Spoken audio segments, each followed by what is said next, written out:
Hello everyone, welcome back to the channel. तो हम day 5 of JEE advance की जो 100 डेज की सीरीज है उसके कंसेप्चुअल क्वेश्चंस पर आ गए हैं और आज हम 10 इंटीजर टाइप क्वेश्चंस की प्रैक्टिस करने वाले हैं। तो फटाफट फर्स्ट क्वेश्चन पर आ जाते हैं। यहाँ पर हम आई इंटीग्रेशन कर रहे हैं इस पर्टिकुलर पार्ट का और लिमिट हमारे पास लगी हुई है sine inverse x square minus 4x+5 minus 2x से लेकर के cos inverse x square minus 4x+5 plus x square तक, और हमें आई का इंटीजर पार्ट बताना है। तो सॉल्यूशन पर आते हैं अपन। तो इसके अंदर क्या होता है, हमें हर जगह कोई भी फंक्शन हो हमें उसका डोमेन का एनालिसिस जरूर करना चाहिए। तो अगर अपन यहाँ पर देखेंगे, है ना, अगर आप डोमेन नहीं देखोगे और डायरेक्ट करने की कोशिश करोगे तो गड़बड़ हो सकती है। अब यहाँ पे जो लिमिट लगी हुई है साइन इनवर्स कॉस इनवर्स की, इनके अंदर हमारे पास एक्स स्क्वायर माइनस 4x+5 है। इसको हम लिख सकते हैं x-2 का होल स्क्वायर प्लस 1, जो कि हमेशा ग्रेटर देन और इक्वल टू 1 आएगा। लेकिन आपको पता है कि कॉस इनवर्स या साइन इनवर्स के अंदर हम 1 से बड़ा कुछ भी नहीं ले सकते, तो 1 से बड़ी कोई भी चीज यहाँ पर नहीं रख पाएंगे। सिर्फ एक ही केस होगा जो डोमेन में होगा, जब ये इक्वल टू 1 के बराबर आ जाए, और ये इक्वल टू 1 होना चाहिए। तो यहाँ से हमारे पास x की वैल्यू फिक्स आ जाएगी, x बराबर 2। तो जो इंटीग्रल की लिमिट्स लगी हुई है वहां पर आपको x को 2 ही लेना पड़ेगा। तो यहाँ पर अगर अपन 2 रखेंगे तो कॉस इनवर्स 1 हो जाएगा 0, प्लस 2 का स्क्वायर होता है 4, तो ऊपर 4 आ जाएगा। साइन इनवर्स में 2 रखोगे तो sine inverse 1 pi by 2, minus में 2 2 जा 4। अच्छा, इस x का और इस वाले x का कोई लेना देना नहीं है, आप इसको रूट में एफ टी डी टी भी लिख सकते हो। तो ये वाला x2 इसका मतलब ये नहीं कि आप अंदर x को 2 रख दो, ये अलग काम करेगा। तो यहाँ पर आ जाएगा रूट एफ एक्स, और अपॉन में हमारे पास आ जाएगा रूट में f of pi by 2 minus x, और प्लस में आ रहा है root of f x d x. अब ये आई हो गया, और अब आप यहाँ पर आराम से King property f of a plus b minus x वाली प्रॉपर्टी लगा सकते हो। तो अगर आप यहाँ पर a प्लस बी करोगे, 4 और पाई बाई 2 माइनस 4 का सम लोगे तो पाई बाई 2 आएगा। ठीक है, तो अपन यहाँ पर आराम से किंग लगा सकते हैं। तो यहाँ पर आई जो है ये हमारे पास आ जाएगा -4 पाई बाई 2 -4 से लेकर के कहाँ तक, ऊपर 4 तक। इनका सम पाई बाई 2 होता है। तो रूट में हमारे पास ऊपर आ जाएगा F of pi by 2 minus x. नीचे यहाँ पे पाई बाई 2 में से अगर पाई बाई 2 माइनस एक्स हटाओगे तो ये एफ ऑफ एक्स बन जाएगा, और एफ ऑफ एक्स के एक्स में से यहाँ पर आ जाएगा पाई बाई 2 माइनस एक्स। तो डिनोमिनेटर सेम हो गया। और अब अगर अपन इनको ऐड करेंगे तो न्यूमरेटर डिनोमिनेटर सेम है, ये 1 बन जाएगा। मतलब 2i की जो वैल्यू है ये आ जाएगी पाई बाई 2 माइनस 4 से लेकर के 4 का इंटीग्रेशन 1 dx। अब अपन इसको आराम से सॉल्व कर देंगे, फिर 2 से डिवाइड कर देंगे, तो आंसर आ जाएगा 4 माइनस पाई बाय 4, है ना, पाई बाय 4 0.7 के आसपास है, 4 माइनस 0.7। तो इंटीजर पार्ट 3 हो जाएगा। तो यहाँ पर डोमेन नहीं भूलना है, ये एक चीज बहुत इंपॉर्टेंट थी जो हमने सीखी। सेकंड चीज, लिमिट पे जो x लगा हुआ है और यहाँ अंदर जो x dx था, इसका आपस में कोई लेना देना नहीं था। सेकंड क्वेश्चन पर आते हैं अपन, क्वेश्चन नंबर 2। इसके अंदर अगर हम यहाँ देखें तो लिमिट का क्वेश्चन एक बार पढ़ लेते हैं। टू लाइन है ए बी, ये लाइन ए बी की इक्वेशन है।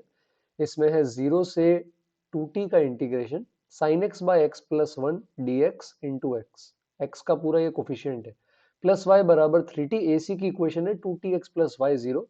दोनों ए बी और ए सी ए पॉइंट पे इंटरसेक्ट करेंगे, उसका एक्स कोऑर्डिनेट बताना है t टेंडिंग टू 0। तो आसान क्वेश्चन है, आप ट्राई कर सकते हो।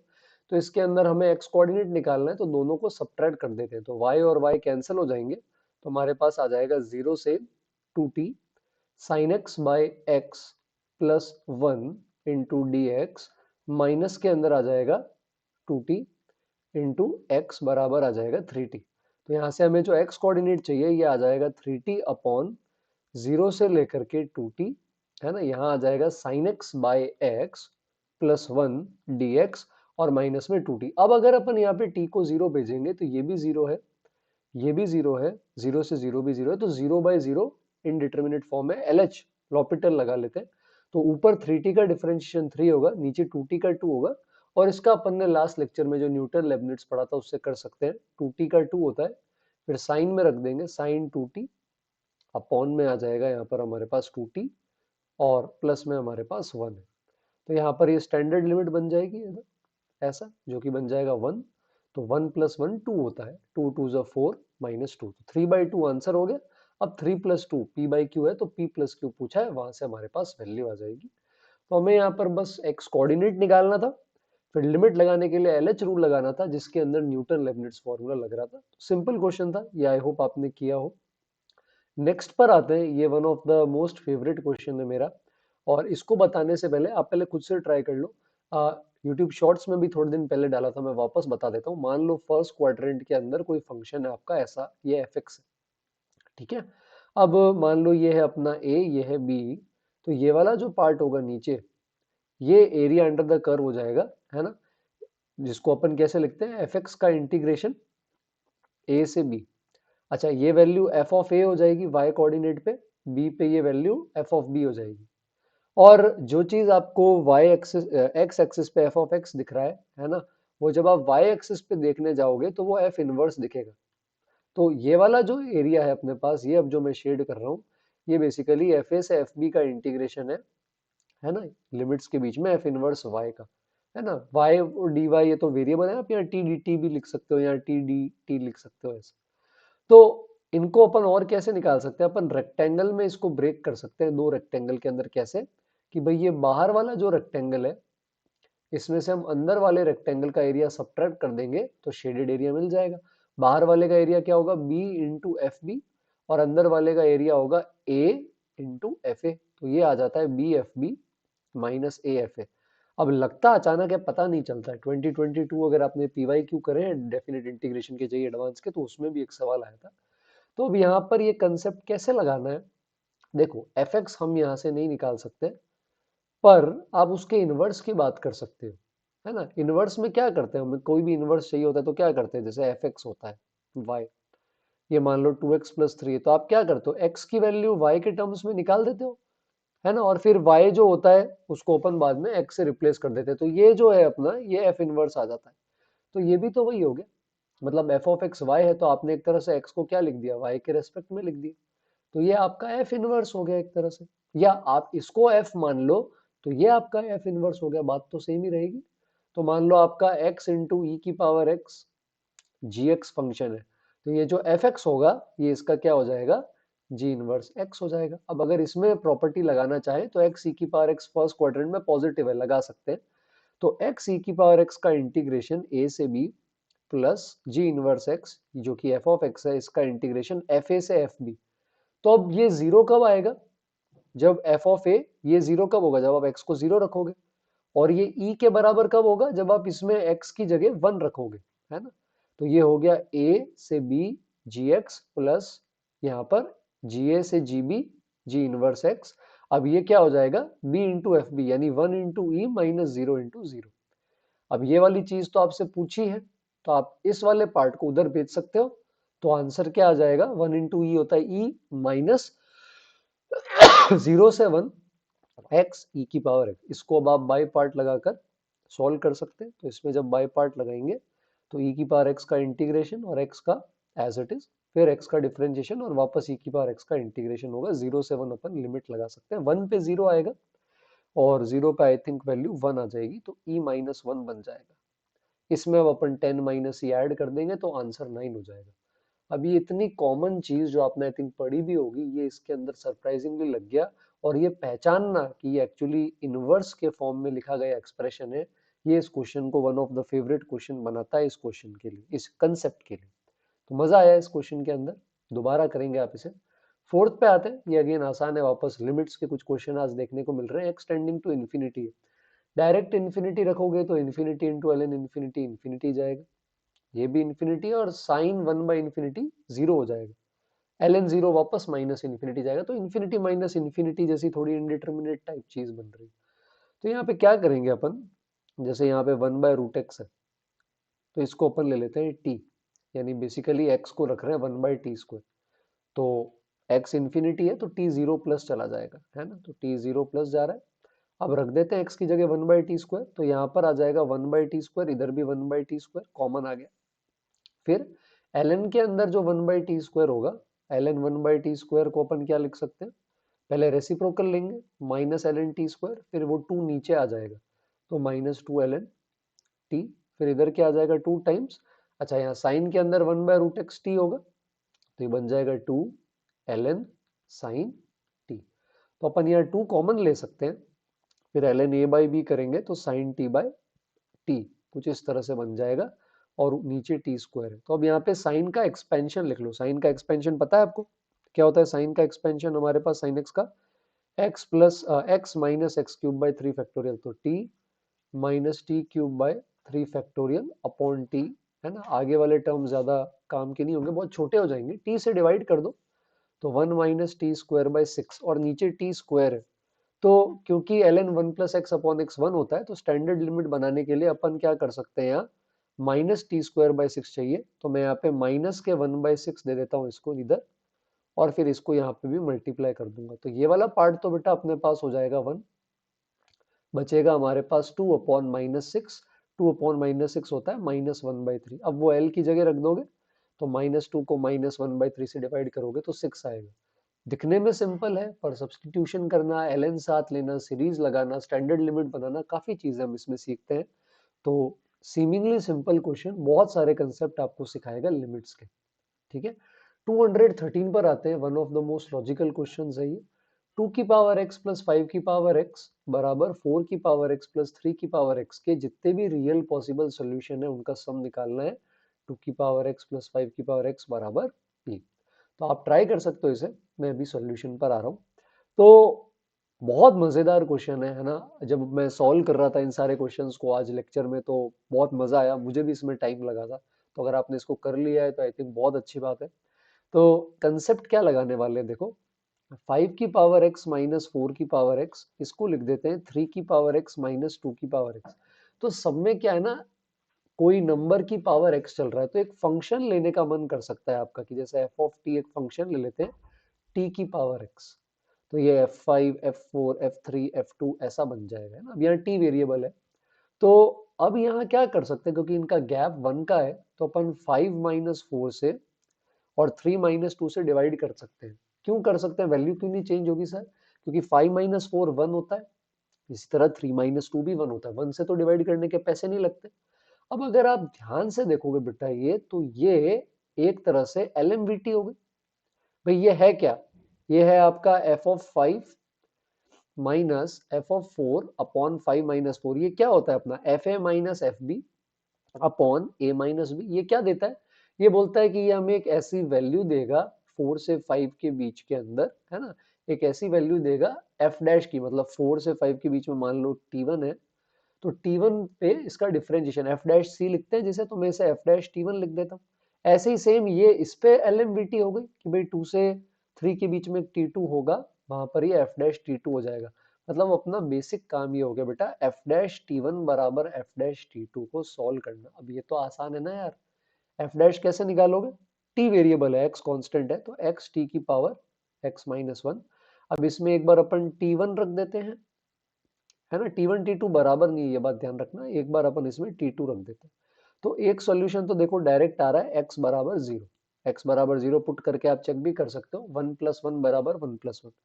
दूसरा आ जाएगा t1 बाई t2 की power x minus 1। t1 t2 positive है, बराबर नहीं है, तो इसकी वैल्यू 1 तो नहीं आ सकती। इसके लिए तो t1 बाई t2 को 1 होना पड़ेगा, जो पॉसिबल नहीं है। एक और तरीका होता है बेटा कि पावर 0 हो जाए, तो दूसरा सॉल्यूशन आ सकता है x माइनस 1 बराबर 0 करके, यानी x बराबर 1 और x बराबर 0, ये दो ही सॉल्यूशन है, सम ऑफ रूट्स 1 आ जाएगा। अब इमेजिन भी नहीं कर सकता था मैं सॉल्व करने से पहले कि यहाँ एलएमवीटी जैसी चीज लग सकती। तो बहुत बहुत इंटरेस्टिंग क्वेश्चन था अगर आपने प्रॉपर मेथड से किया है। सब्सटीट्यूशन तो खैर करते ही हैं बच्चे, बट मेथड से बहुत अच्छा कंसेप्ट था, मजेदार कंसेप्ट था। ओके, नेक्स्ट पे आते हैं। तो इसके अंदर अपन यहाँ पर क्या कर सकते हैं, हमें एफ ऑफ एक्स बोला है limit n tending to infinity, कुछ ऐसा दे रखा है, और फिर इसका इंटीग्रेशन करना है 0 से इन्फिनिटी, वो इसके बराबर है।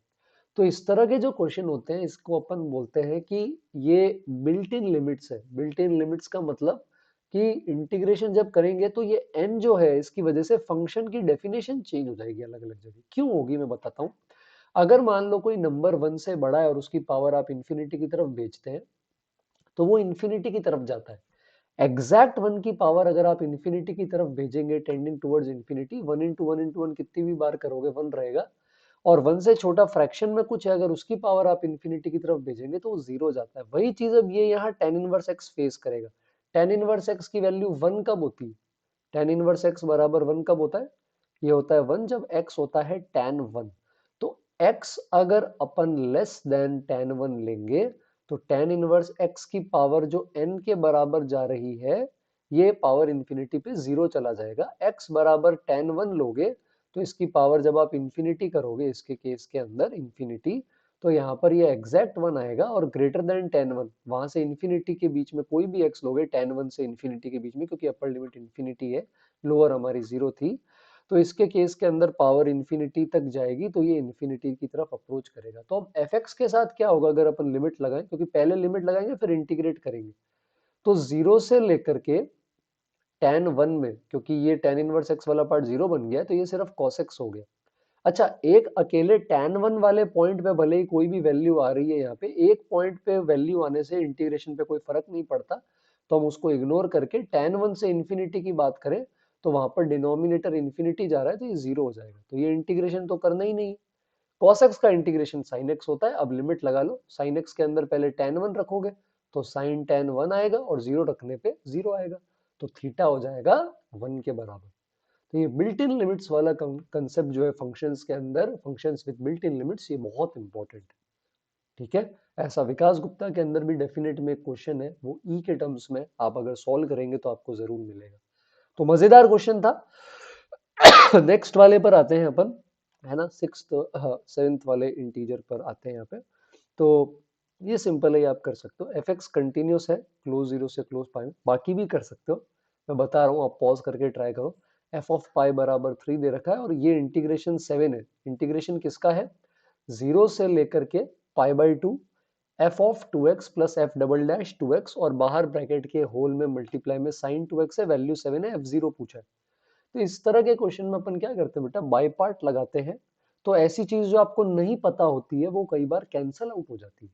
जैसे कि अपन इसके दो पार्ट कर देते हैं, जीरो से पाई बाई टू। पहले तो सबसे पहले ऐसा करो, 2x को t ले लो, तो 2x को t लोगे तो ये क्या बन जाएगा आपके पास, ये बन जाएगा जीरो से पाई, है ना, dx हो जाएगा dt बाय यहाँ पे 2, है ना, ये हाफ अपन बाद में ले लेंगे, और इधर आ जाएगा F T plus F double dash T, और बाहर में भी अपने पास साइन टी आ जाएगा।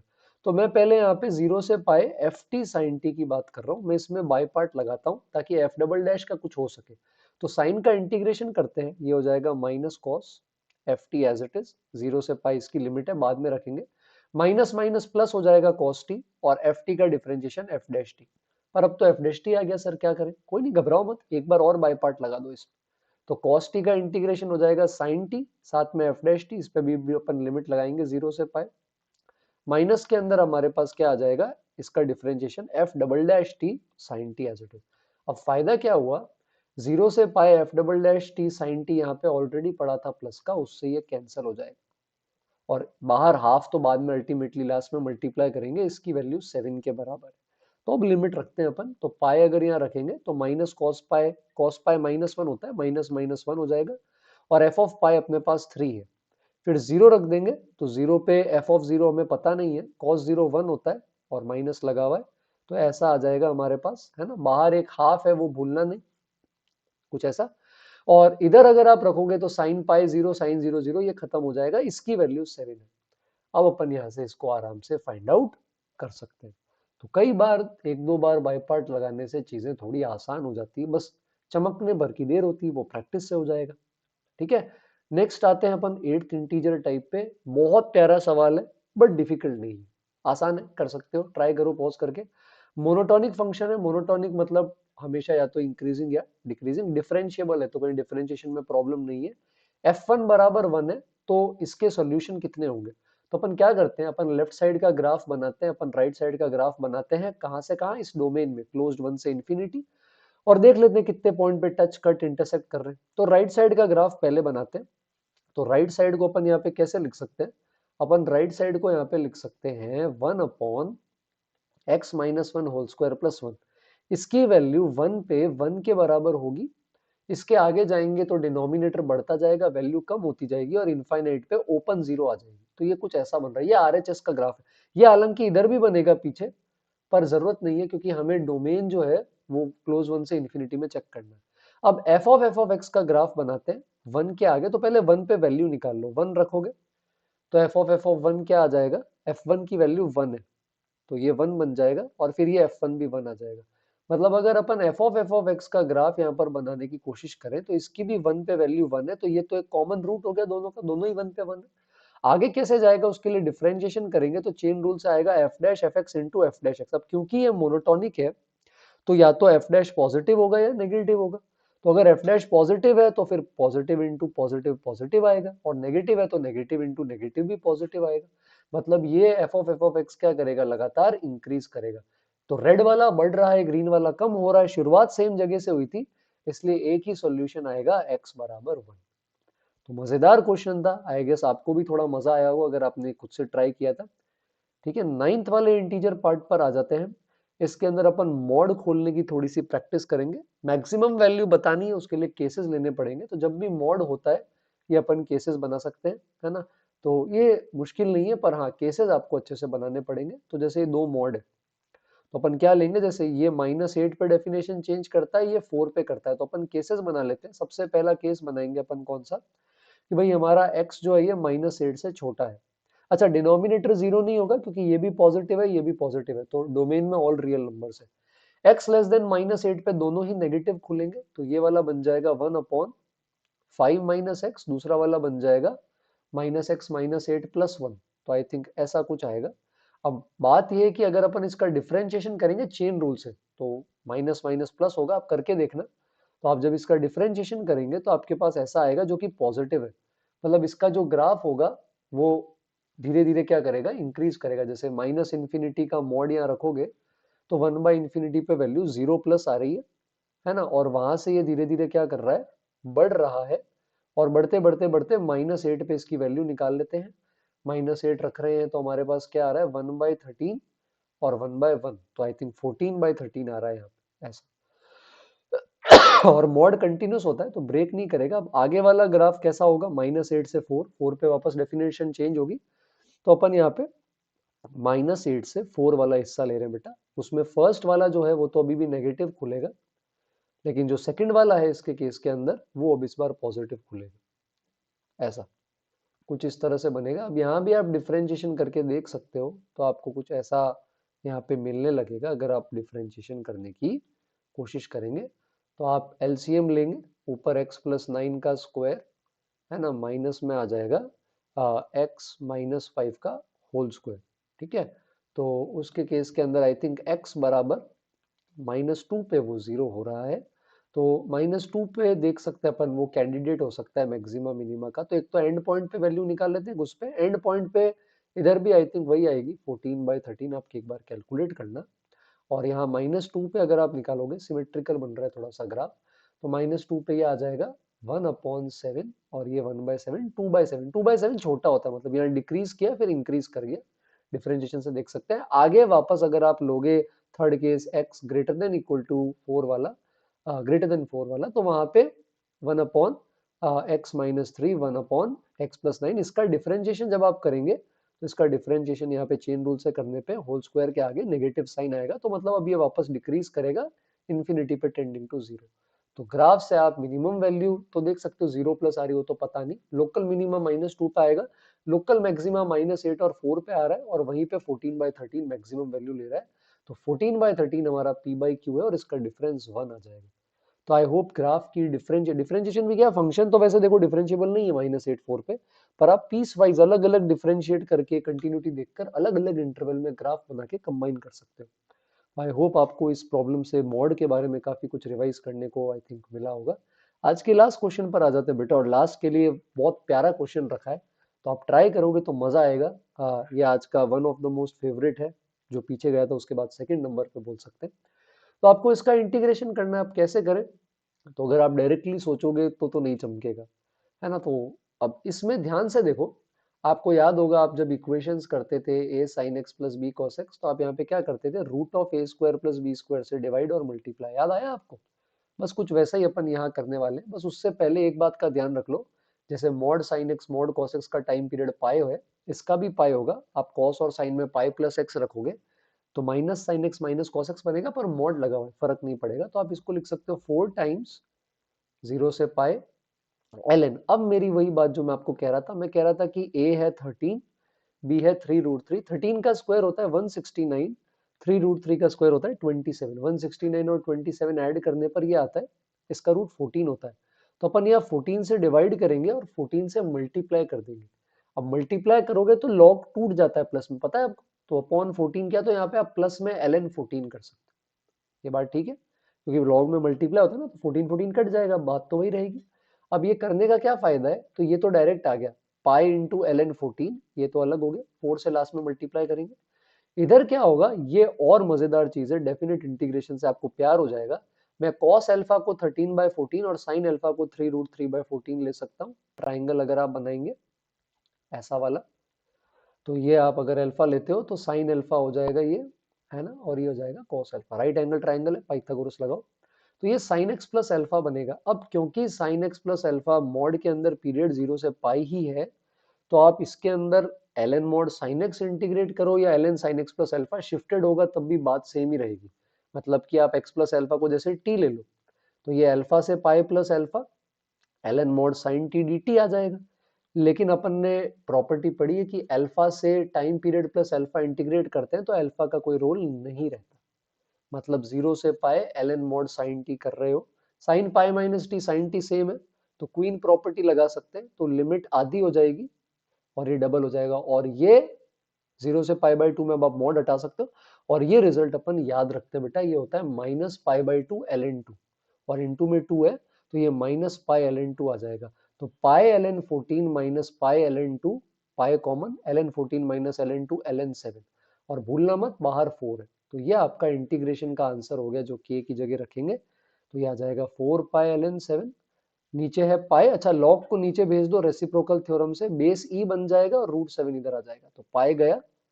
अब √7 का हाफ आप इधर निकाल सकते हो, ln7 कट जाएगा, 4/हाफ 8। तो लॉजिकल सवाल थे, limits, AOD, definite integration, functions. तो आई होप आपको मजा आया होगा, है ना। अभी हम जस्ट सीरीज की शुरुआत ही करिए, 4-5 दिन हुए हैं। जैसे जैसे हम 100 डे तक पहुंचेंगे, अभी जैसे कैलकुलस कर रहे हैं, आपको धीरे धीरे बाकी टॉपिक्स में भी थोड़ा कॉन्फिडेंस आने लगेगा। तो चैनल पर बने रहें, सब्सक्राइब नहीं किया नए हैं तो जरूर सब्सक्राइब करें, ताकि नोटिफिकेशन आ जाए वीडियो आते ही आप उसे टाइमली लगा सकें। जैसे ही आपको टाइम मिले से करें। कमेंट्स में बताएं आपने कितने क्वेश्चन किए, ताकि उसके अकॉर्डिंग अपन लेवल ऊपर या नीचे कर सकें। आपके फ्रेंड्स को सजेस्ट कर सकते हो, ताकि ज्यादा से ज्यादा क्राउड जुड़े रहे और अपन अच्छा कंटेंट बना सके। तो thank you everyone for joining, जल्दी मिलते हैं कल एक और वीडियो के साथ, तब तक के लिए थैंक यू।